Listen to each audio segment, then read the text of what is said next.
Hello, and thank you for joining me. I'm Kimberlei Davis. It was 50 years ago today that state troopers opened fire on a crowd of protesters in Orangeburg, demonstrating against a segregated all-star bowling alley. 3 people were killed. More on this history moment still ahead. But first, that National Signing Day moment that everyone is talking about. A football player's mother walks out when he selects the University of Florida. Jesus himself gave us the flu shot. He redeemed us from the curse of flu. Plus, an evangelical minister said that Jesus is your flu shot. And you could soon see a Mr. Rogers stamp coming to your neighborhood. Those trending headlines and celebrity birthdays. That's all coming up next, today, Thursday, February 8th. Be able to deal with the systemic injustices and racism that permeate our everyday communities. And so my job is to be an example.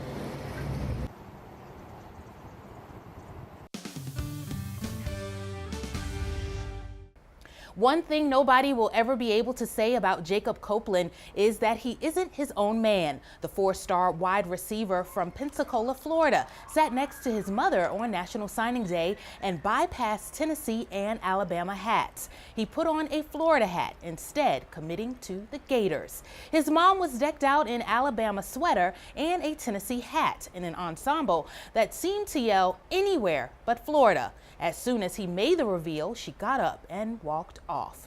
Copeland had been painting over his decision, tweeting just before midnight Tuesday that he cried all night thinking about it. His mother returned later and gave him a hug.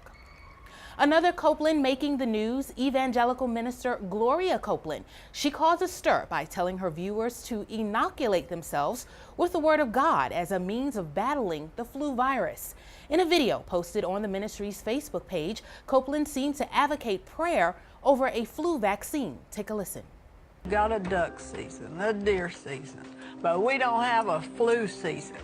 And don't receive it when somebody threatens you with everybody's getting the flu. Jesus himself gave us the flu shot. He redeemed us from the curse of flu.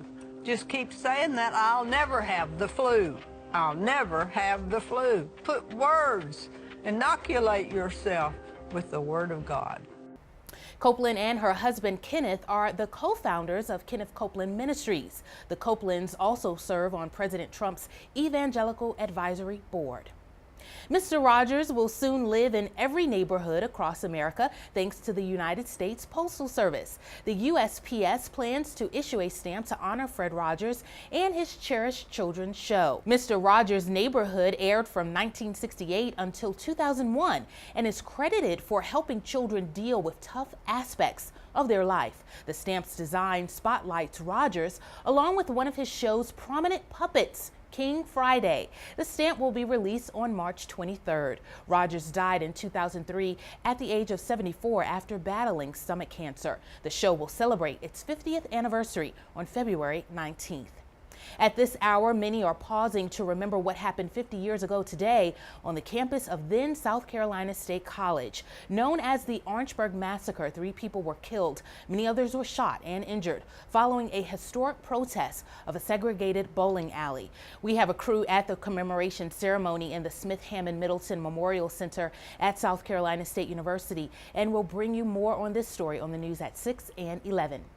Happy birthday if you're celebrating today. You share the day with one of my son's favorite authors, John Grisham. He's 63. Singer Vince Neil of Motley Crue is 57, and ABC News anchor Ted Koppel is 78. Well, that's our time for today. You've been watching What's Trending. Get more headlines on our ABC Columbia mobile app and at abccolumbia.com. I'm Kimberlei Davis. Be kind to each other. I hope that you have a great Thursday, and thanks for watching.